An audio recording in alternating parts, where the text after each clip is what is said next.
CBSE board class 10th और 12th की series में आपका फिर से स्वागत है।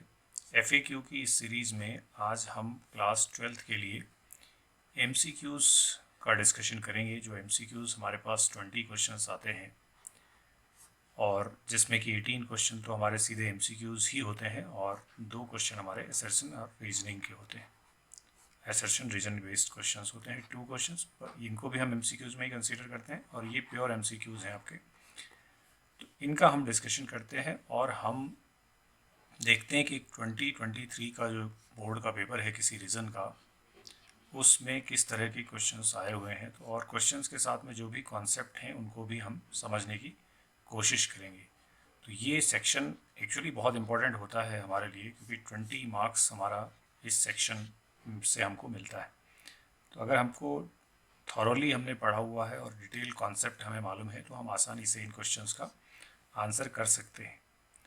तो आज हम देखते हैं कि जो हमारे पास इस पेपर में क्वेश्चंस हैं उनको हम कैसे डिस्कस करेंगे और उससे रिलेटेड जो भी कॉन्सेप्ट है उनको कैसे समझेंगे, ताकि जब हम बोर्ड में क्वेश्चंस करेंगे तो उसमें हमको आसानी होगी और ज़रूर हमें ये जो हमारे करे हुए क्वेश्चंस हैं ये मदद करेंगे, वहाँ पे हमारी हेल्प करेंगे, क्योंकि हमने कॉन्सेप्ट्स के साथ इन क्वेश्चंस को किया होगा। तो इस तरह का कोई भी क्वेश्चन अगर आएगा तो हम उनको अटेम्प्ट कर पाएंगे। तो हम सीधा मूव करते हैं, हमारे पास जो आज के क्वेश्चंस हैं उस पर आ जाते हैं। तो ये हमारे पास देखिए पेपर है, इस पेपर में से हम क्वेश्चंस करेंगे और देखेंगे किस तरह से हम क्वेश्चंस को सॉल्व करते हैं। ये आप देख पा रहे हैं कि ये 2023 का एक रीजन का क्वेश्चन पेपर है पूरा, जो सीबीएसई की वेबसाइट से ही हमने लिया हुआ है और इसमें किस तरह से क्वेश्चंस हैं उनको हम देखते हैं। तो हम देखते हैं कि ये हमारे पास जो क्वेश्चंस हैं, फर्स्ट 20 क्वेश्चंस ये हमारे पास यहाँ पर हैं, यहाँ से शुरू हैं।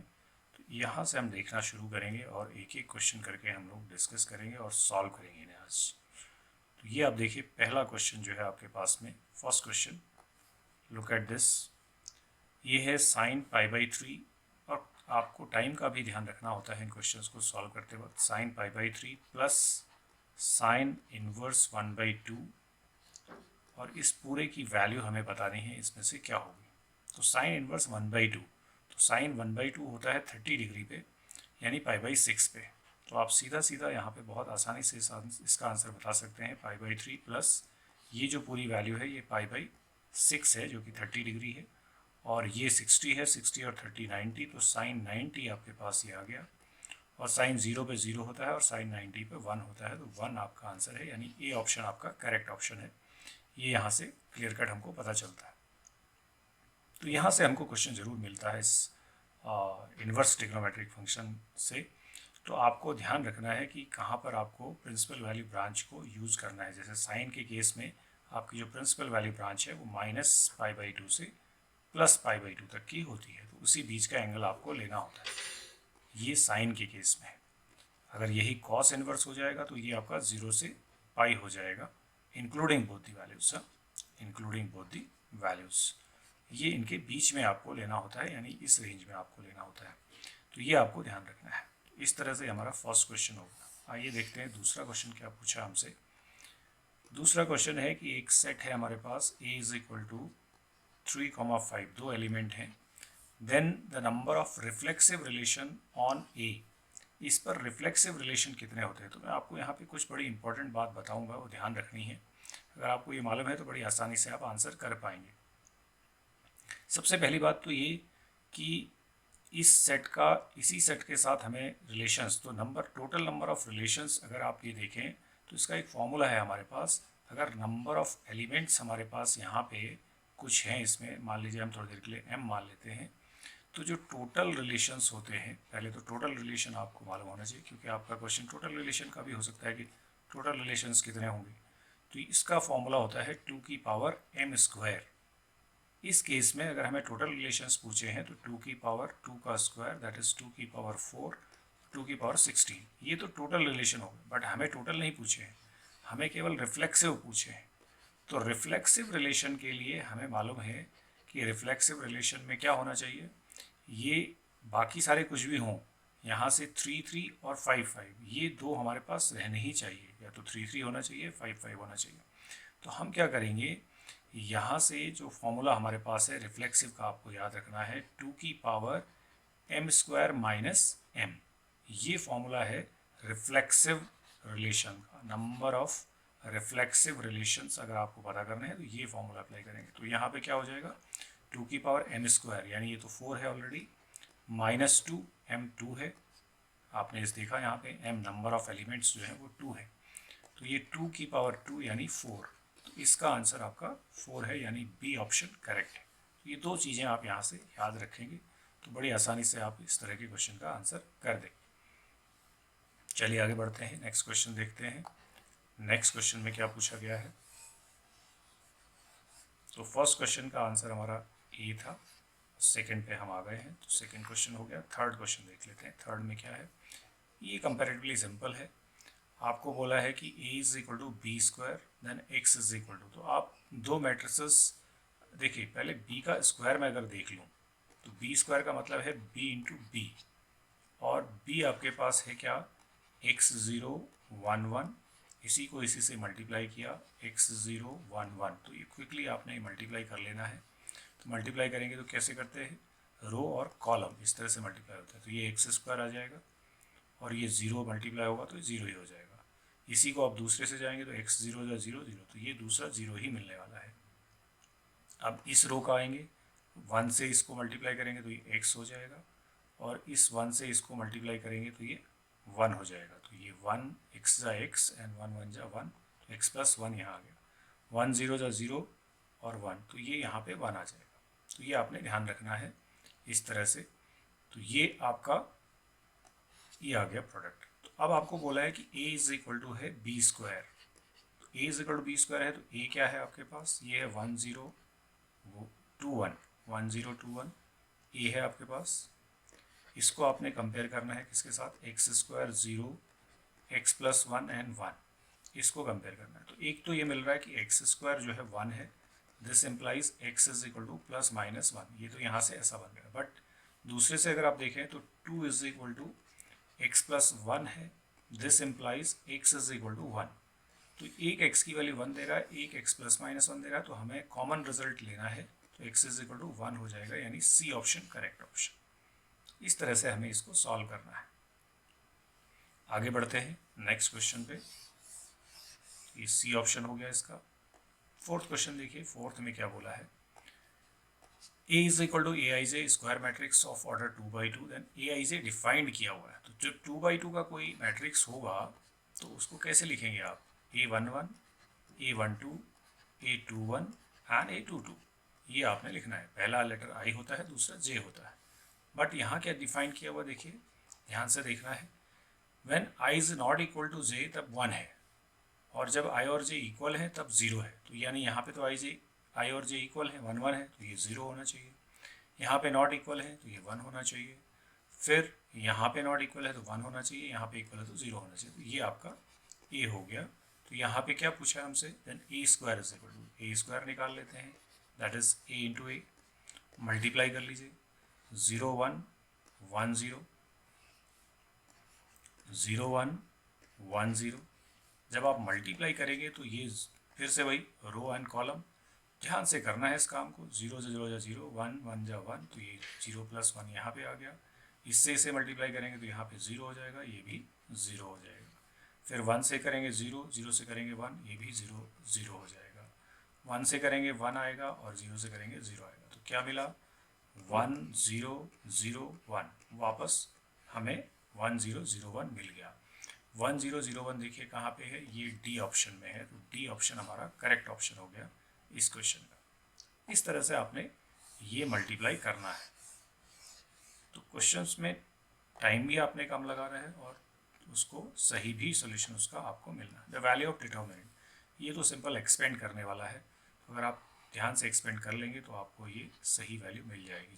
6 0 माइनस 1 है, 2 1 4 है और 1 1 3 है। तो मैं डिटर्मिनेंट का एक्सपेंशन आपको बताता हूँ कैसे करते हैं। ये प्लस माइनस प्लस, तो इसी रो के अलॉन्ग हम एक्सपेंड करते हैं नॉर्मली। हम कब कर किसी के भी सकते हैं, R1 R2 R3 या C1 C2 C3, but 6 into, जब आप ये करेंगे तो आप ये दोनों को मल्टीप्लाई करेंगे इधर, 1 3 जा 3 -4 ऐसे लिखेंगे।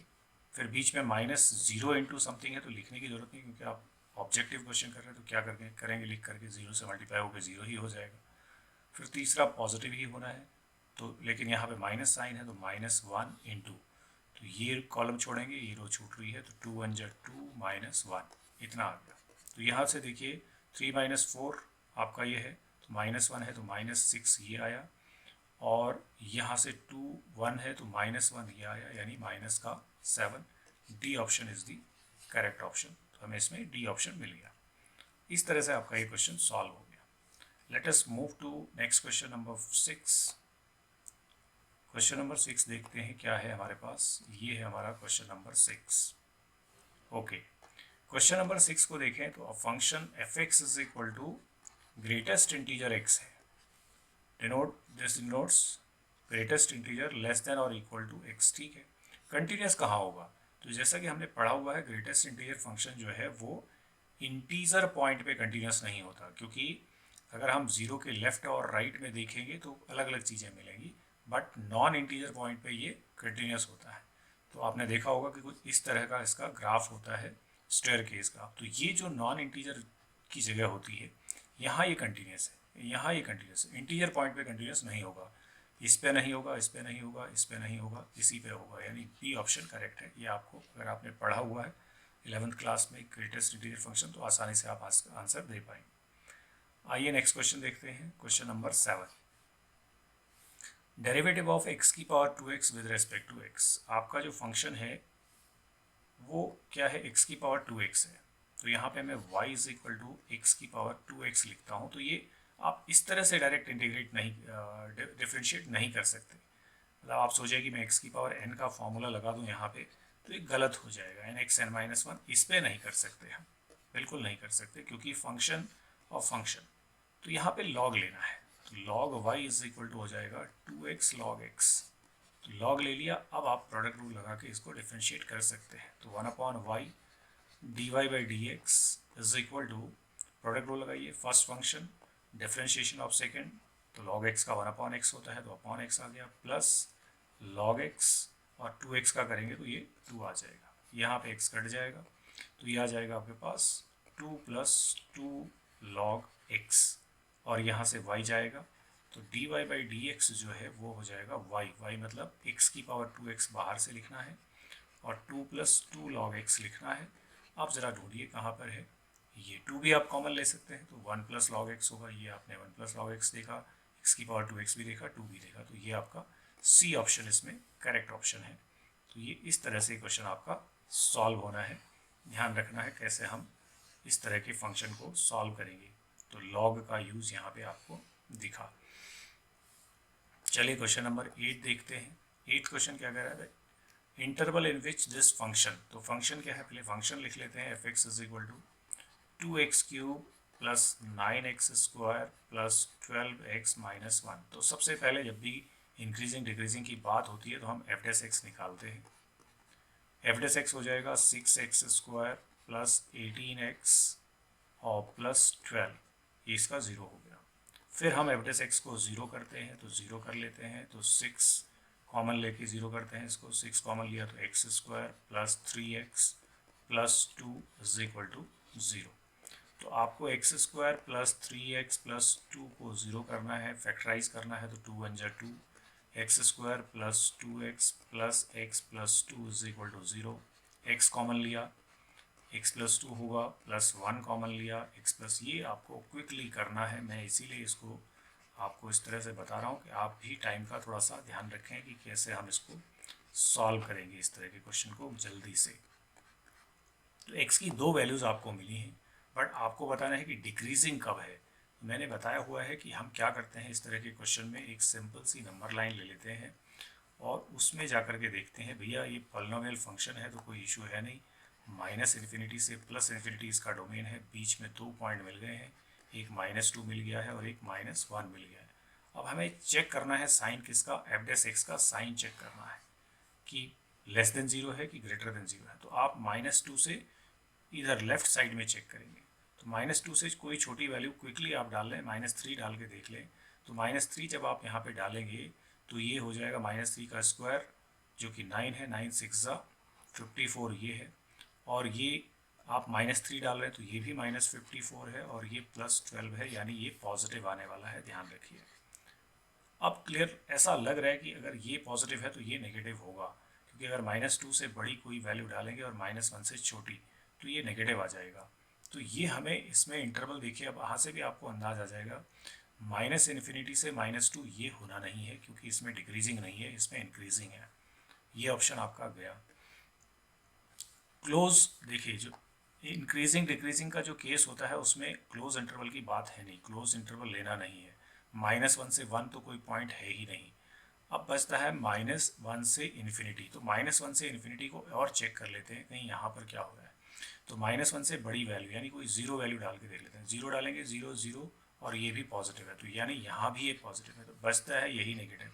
तो इसका आंसर क्लियर कट ये बी ऑप्शन है, जो कि इसका सही आंसर है। -2 से -1 में ये डिक्रीजिंग होगा, क्योंकि यहाँ आपको ये दो जगह इंक्रीजिंग मिल गया है। तो ये क्विकली आपने करना है चीज़ों को, आप बहुत टाइम नहीं लगा सकते, क्योंकि सॉल्यूशन कोई मांग नहीं रहा आपको आपसे इस क्वेश्चन में, आपसे केवल ऑप्शन, सही ऑप्शन मांगा जा रहा है।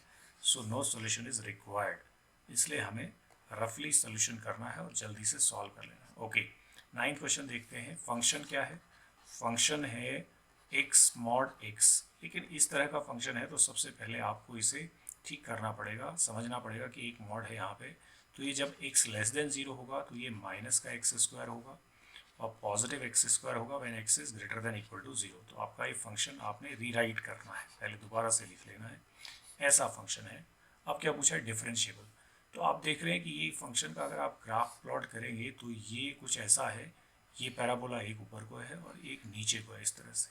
तो इस तरह का जो फंक्शन है इज डिफरेंशिएबल एट, तो डिफरेंशिएबल कहाँ होगा कह रहा है, तो x0 पे तो कोई मतलब बात ऐसे है नहीं, x1 पे भी ऐसी कुछ बात नहीं है, r-0 की जैसी कोई कंडीशन है नहीं, क्योंकि एक बिल्कुल कंटिन्यूस फंक्शन है। तो ये पूरे r पे कहीं पर भी आप देखेंगे तो डिफरेंशिएबल हो जाएगा, इसका डिफरेंशिएशन आप कर सकते हो। तो ये सी ऑप्शन ही इसमें करेक्ट ऑप्शन है, ऐसे समझना है। चलिए आगे बढ़ते हैं, क्वेश्चन नंबर 10 देखते हैं। 10 में क्या कहा गया? देखिए 10 वापस इंटीग्रेशन का क्वेश्चन आ गया हमारे पास। इंटीग्रेशन है, ऊपर sec x लिखा हुआ है और नीचे sec x माइनस 10x लिखा हुआ। जब इस तरह का क्वेश्चन आए और आप देख रहे हैं कि आपके आंसर sec 10 में ही है, तो आप उसको ज़्यादा छेड़ेंगे नहीं, क्योंकि साइन कॉस में ले जाएंगे तो आप कन्फ्यूज़न में पड़ जाएंगे, फिर कुछ अलग तरह का आंसर मिलेगा। तो थोड़ा सा सोचना है कि अगर हम sec x प्लस 10x से मल्टीप्लाई कर दें इसको, sec x प्लस 10x से हम इसको मल्टीप्लाई कर दें तो क्या होगा? ऊपर हो जाएगा sec x into sec x plus 10x, और नीचे हो जाएगा हमारे पास इंटीग्रेशन में ही sec square x minus 10 square x, ऐसा ये बन जाएगा। तो ये बनते ही ये वाला तो 1 हो गया आइडेंटिटी से, तो आपके पास बचता है sec square x plus sec x 10x, ये आपको मिल जाता है। तो अब आपने बहुत सिंपल से आंसर दे देना है इस क्वेश्चन का। sec स्क्वायर का इंटीग्रेशन है 10x, और sec x 10x का जो इंटीग्रेशन है वो है sec x, तो 10x plus sec x plus c, देखिए कहाँ है 10x sec x plus c, यानी बी ऑप्शन आपका करेक्ट ऑप्शन है इस क्वेश्चन का आंसर। ये आपने क्विकली करना है, ध्यान रखना है किस तरह से हम इसको करें। आगे बढ़ते हैं, क्वेश्चन नंबर 11th क्वेश्चन में क्या है कि आपको साइन का 2x दिया हुआ है और इसका इंटीग्रेशन करना है। लिमिट है आपके पास 0 से π/4, 0 से π/4 की लिमिट है आपकी, ये आपको दिखाई दे रही है। तो 0 से π/4 की लिमिट में हमने साइन 2x को इंटीग्रेट करना है। तो साइन का जो इंटीग्रेशन है वो माइनस cos x होता है, बट आपको ध्यान रखना है ये 2x भी है, तो ये 1/2 और हो जाएगा। मैं आपको थोड़ा समझा दूँ, 2x को हमने t लिया और तो dx इज इक्वल टू हो जाएगा 1/2 dt, तो ये 1/2 आपको साथ में लिखना है, तो 1/2 हो जाएगा। और साइन x का जो इंटीग्रेशन होता है वो माइनस cos x होता है, तो माइनस cos 2x लिख दिया और लिमिट लगा दी है 0 से π/4। सॉल्व कर लेते हैं इसको। तो माइनस cos आप पाई बाई 4 अपर लिमिट डालेंगे तो ये 2 इंटू पाई बाई 4 हो जाएगा, 2 इंटू पाई बाई 4। क्विकली समझना है, ये पाई बाई 2 हो जाएगा, ऐसा समझ लीजिए। ये अपर लिमिट पे हो गया। माइनस लोअर लिमिट लगाएंगे तो ये कॉस माइनस का कॉस 0 हो जाएगा, ये ध्यान रखना है। तो ये तो 0 हो गया, 90 पे कॉस 0 होता है, तो 1/2 बाहर है, ये तो 0 ही हो गया। और कॉस 0 पे 1 होता है, -1 यानी +1। तो ये आपका 1/2 इंटू 1 यानी 1/2 आपका आंसर है, यानी सी ऑप्शन आपका करेक्ट ऑप्शन है। इस तरह से ये आपका क्वेश्चन सॉल्व हो गए 11। चलिए आगे बढ़ते हैं, नेक्स्ट क्वेश्चन देखते हैं कैसे करेंगे। ये हमारे पास क्वेश्चन नंबर 12 है। क्वेश्चन नंबर 12 को देखें तो क्या है क्वेश्चन, पहले देख लेते हैं। ये d/dx dy/dx की पावर 3 इस तरह का क्वेश्चन है, यानी d/dx बाहर से लिखा हुआ है, सम ऑफ ऑर्डर एंड डिग्री पूछा है। तो ऐसे हम इसकी ऑर्डर डिग्री नहीं बता पाएंगे, हमें इसे डिफ्रेंशिएट करना पड़ेगा पहले। तो जब ये डिफ्रेंशिएट होगा dy/dx की पावर 3 तो चेन रूल से होगा। पहले लिखेंगे हम 3dy/dx का स्क्वायर इंटू, फिर हम dy/dx का करेंगे तो ये आएगा d²y/dx²। ये बनेगा ये चेन रूल से। अब इस हिसाब से इसका जो डिग्री है वो 2 है, ऑर्डर इसका है 1। तो हायर ऑर्डर डेरिवेटिव यही प्रेजेंट है, ऑर्डर डिग्री 1 है और ऑर्डर 2 है, तो 2 + 1 3। तो ये 3 ऑप्शन होना चाहिए। इसमें कुछ देख रहे हैं कि हाँ ठीक है, इस हिसाब से तो 3 मिल ही रहा है इसमें। तो इसका option sum of the order and degree of the differential equation. Actually इस तरह का जो क्वेश्चन है हमारे पास, इसका डिफरेंशिएशन करके ये जो प्रोडक्ट आ रहा है, तो इसमें थोड़ा कन्फ्यूजन भी हो सकता है कि कैसे हम ऑर्डर डिग्री डिसाइड करेंगे। बट हम यहाँ पे इसका ऑप्शन 3 दे देते हैं, तो 3 ऑप्शन इसका करेक्ट ऑप्शन है। वैसे शायद बोर्ड में मुझे ध्यान है कि इस क्वेश्चन को उन्होंने कहा था कि इसमें कुछ मिस्टेक है, इसको उन्होंने एरर माना था, क्योंकि इस तरह का सॉल्यूशन इसका आ रहा है, तो उसका एरर माना गया था। इसमें बोनस मार्क्स ही सबको दिए गए थे। तो ये हमें पता चला था जब कॉपीज करेक्ट हुई थी, तो इस क्वेश्चन में बोनस मार्क्स दिए गए थे। तो ये आप थोड़ा सा ध्यान रखेंगे। इस तरह का क्वेश्चन नॉर्मली कम आता है, बट अगर बाहर से d/dx लिखा हुआ है तो आपको डिफरेंशिएट पहले करना है, डिफरेंशियल इक्वेशन बनानी है एक्चुअली, क्योंकि ये इक्वेशन के फॉर्म में है ही नहीं, कुछ लिखना था आगे, तो इक्वेशन नहीं है। तो यही बात भी इसमें एरर की बात होगी, अगर खाली एक्सप्रेशन के फॉर्म में दिया है, इक्वेशन के फॉर्म में दिया ही नहीं। तो ये भी एक रीज़न है शायद कि इसको कहा गया है कि ये एरर वाला क्वेश्चन है। बट ये आप डिफरेंशिएट करेंगे और उसके बाद ही आप इसका ऑर्डर डिग्री डिसाइड करेंगे। बट अगर आप इक्वेशन मान लें इसे, तो फिर इसका ऑर्डर डिग्री का सम जो है वो 3 है। चलिए आगे बढ़ते हैं, क्वेश्चन नंबर 13 देखते हैं। 13 में क्या पूछा गया है। Question number 13, 2 vectors a and b are collinear. Collinear मतलब पैरेलल। पैरेलल जब वेक्टर्स होते हैं तो हमें कंडीशन है हमारे पास 2। पैरेलल वेक्टर की जो कंडीशन है ये यहाँ पे हम लिख देते हैं। पैरेलल वेक्टर्स अगर हैं तो उनके जो डायरेक्शन रेशियोज़ हैं वो आपस में प्रोपोर्शन में होते हैं। तो यानी a1/b1 is equal to a2/b2 is equal to a3/b3, ऐसा होना चाहिए। दोनों वेक्टर के जो डायरेक्शन रेशियोज़ हैं वो प्रोपोर्शनेट में होने चाहिए, प्रोपोर्शन में होने चाहिए। और अगर परपेंडिकुलर है वेक्टर तो फिर इनका डॉट प्रोडक्ट 0, यानी a1b1 plus a2b2 plus a3b3 is equal to 0 होना चाहिए। फिर 2 कंडीशन है, तो यहाँ अगर पैरेलल आया है तो आप एक्सपेक्ट करेंगे, परपेंडिकुलर अगर आ गया तो क्या करेंगे, तो परपेंडिकुलर में ये कंडीशन लगा देंगे। तो यहाँ पे सारी कंडीशन दे रखी हैं, तो ये होना नहीं है।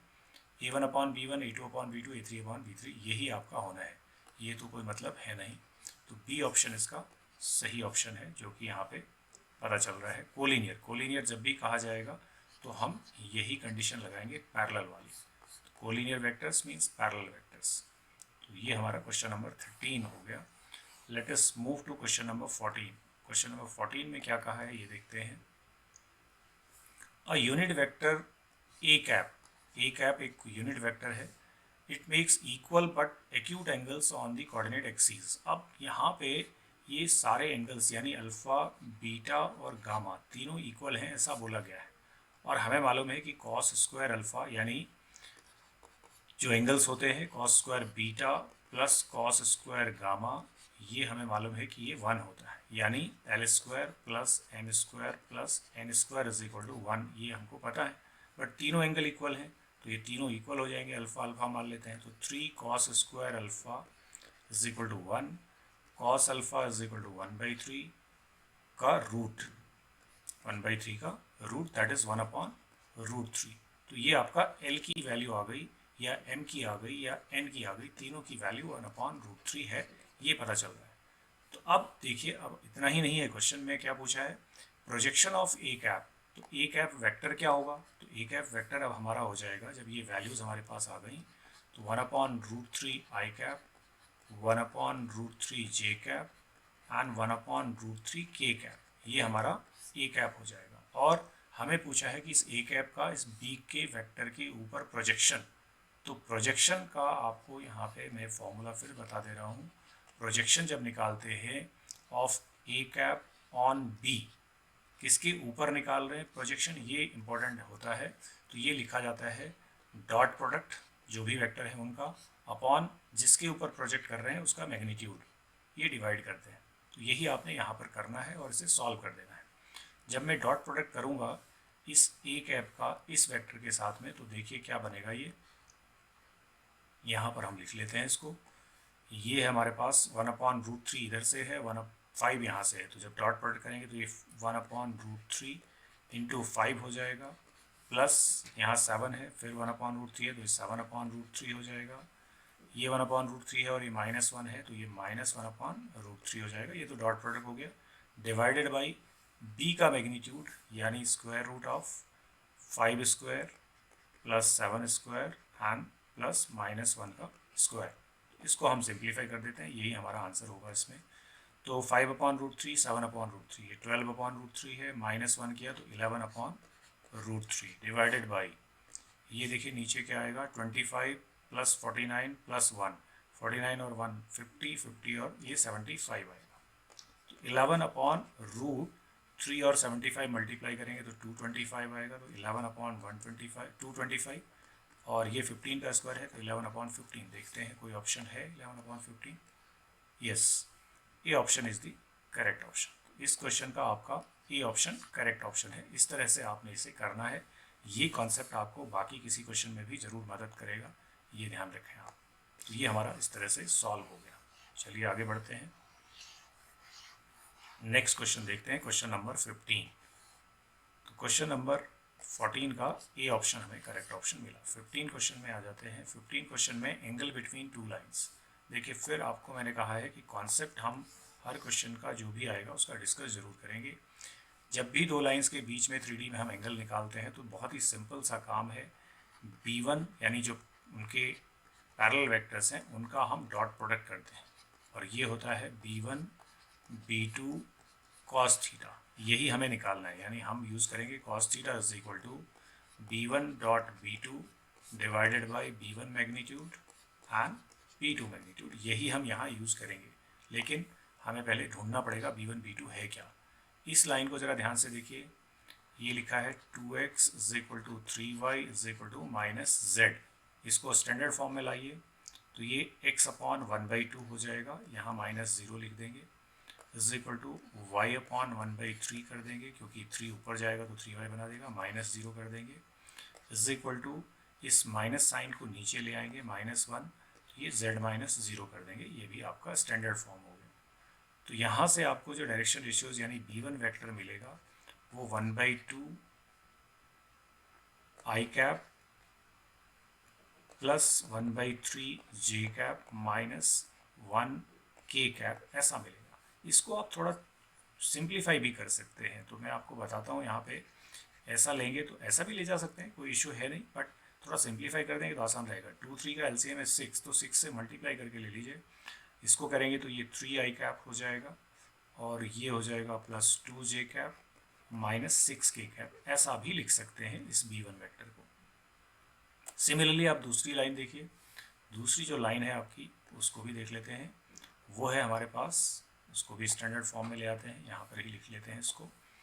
ये है हमारे पास 6, तो इसको हम x/1/6 लिखेंगे, इज इक्वल टू यहाँ -0 हो गया, इसको y/-1 करेंगे तो -0 हो गया, is equal to z minus 0 upon -1/4 करेंगे ये, तब ये -4z बनेगा। तो यहाँ भी आप देख रहे हैं कि आपके पास जो दूसरे यानी b2 वेक्टर है उसके जो डायरेक्शन रेशियोज हैं वो 1/6 i cap minus j cap -1/4 k cap है। तो 6 और 4 यानी 12 आपका एलसीएम है, तो इसको भी थोड़ा सा सिंप्लीफाइड फॉर्म में ले आते हैं। तो b2 हो जाएगा 6 2 ज़ा 12 2i cap -12j cap and -3 k cap. इस तरह से आपका दूसरा वेक्टर आ गया। अब कुछ नहीं करना, आपने cos थीटा का फॉर्मूला लगाना है।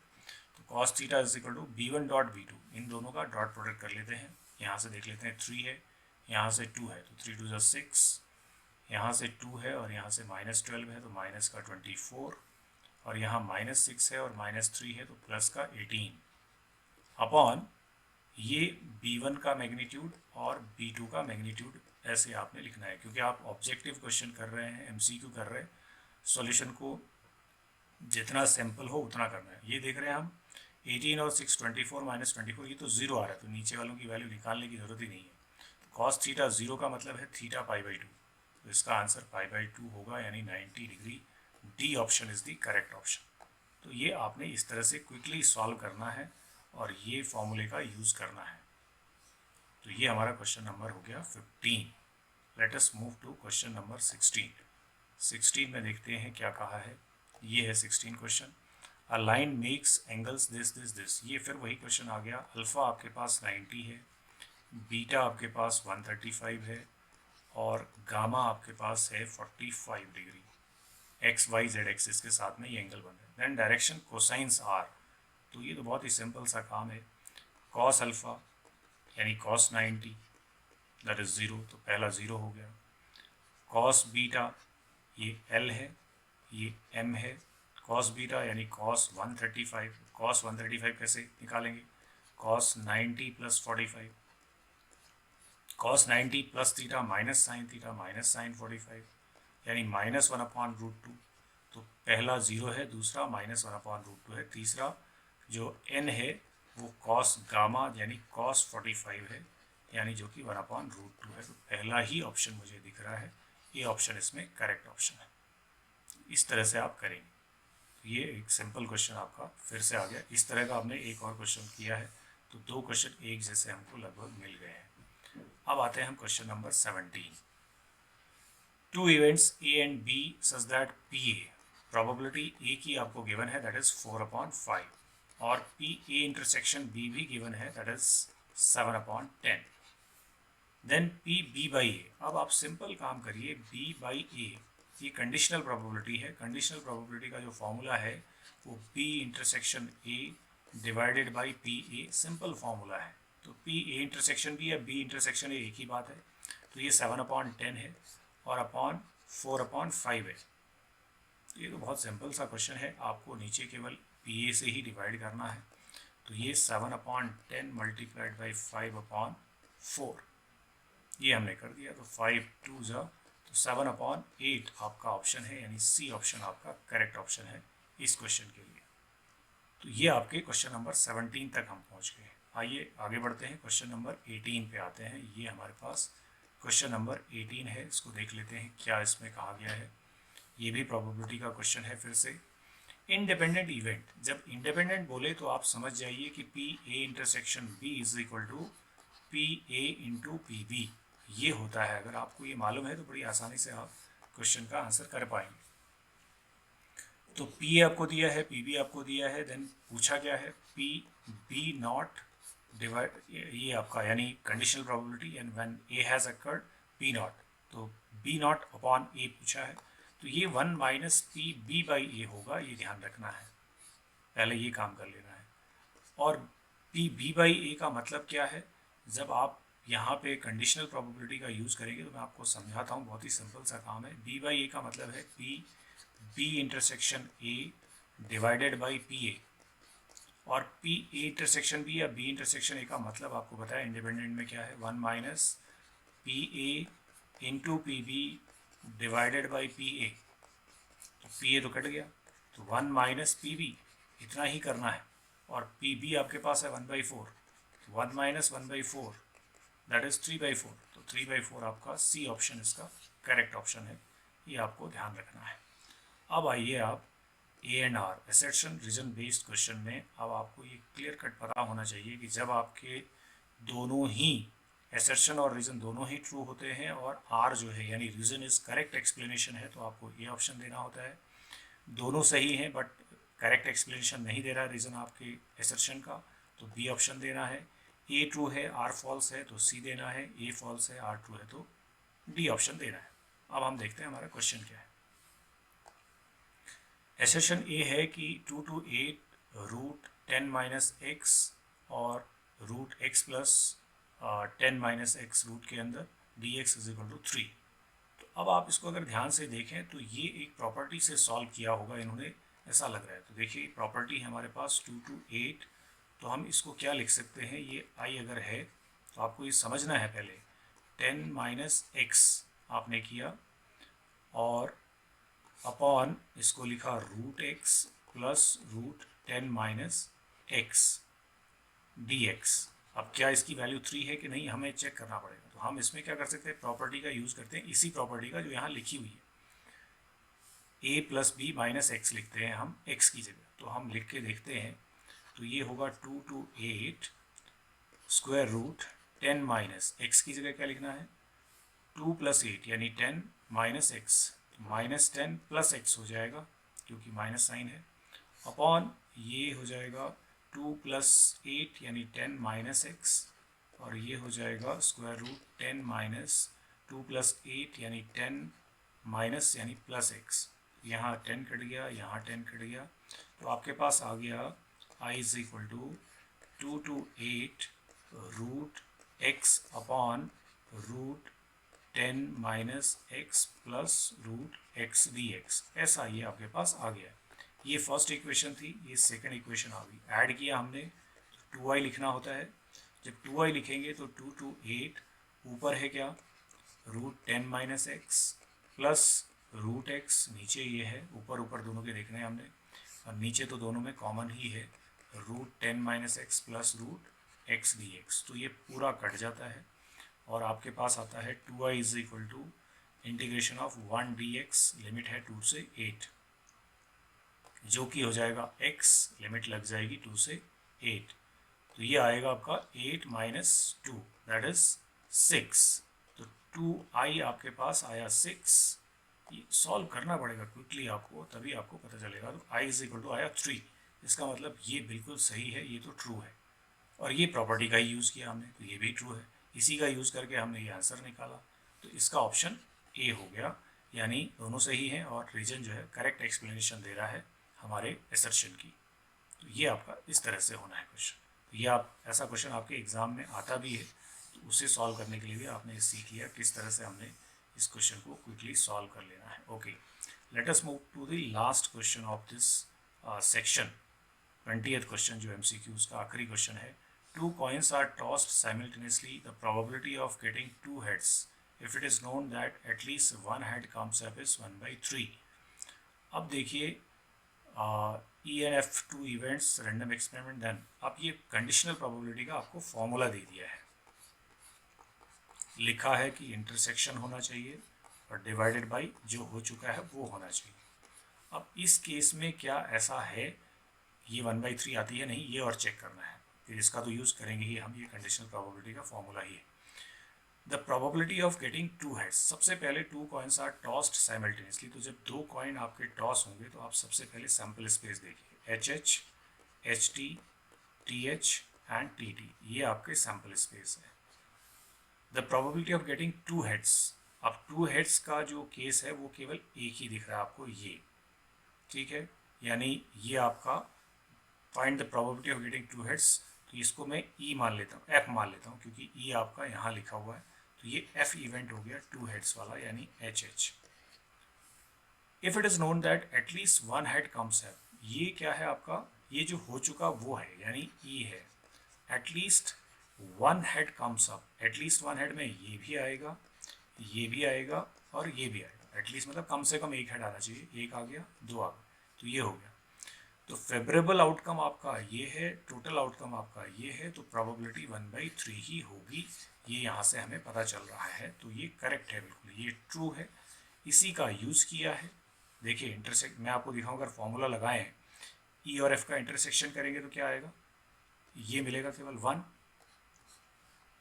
और उसकी प्रोबेबिलिटी क्या होगी 1/4, और प्रोबेबिलिटी ऑफ ई की जो प्रोबेबिलिटी होगी वो होगी 3/4। तो इस तरह से भी आपका ये 1/3 ही आता है, तो ये इसी का यूज़ किया है हमने, ऐसा समझ लीजिए। तो इसका भी ऑप्शन ए ही होगा। इस तरह से हमने देखा कि 20 MCQs जो है ये हमको बताएंगे कि किस तरह से हमें क्वेश्चंस को अटेम्प्ट करना है और सॉल्व करना है अपने एग्ज़ाम में, अपने बोर्ड पेपर्स में। तो इसी तरह के आपके क्वेश्चंस हैं, इससे रिलेटेड क्वेश्चंस की आप प्रैक्टिस कर सकते हैं, और भी हम कोशिश करेंगे कि दूसरे कई पेपर्स में जो क्वेश्चंस पूछे गए MCQs में वो हम डिस्कस करेंगे। तो ये MCQs की हमारी स्पेशल हम वीडियो बना रहे हैं कुछ आपके लिए, तो उनमें हम MCQs को ही डिस्कस करेंगे ताकि आपके काफ़ी सारे MCQs तैयार हो जाएं, इस तरह के क्वेश्चन कैसे सॉल्व करने हैं और उससे रिलेटेड कॉन्सेप्ट भी आपके तैयार हो जाए। तो मिलते हैं नेक्स्ट वीडियो में कुछ नए क्वेश्चंस के साथ में, तब तक के लिए नमस्कार।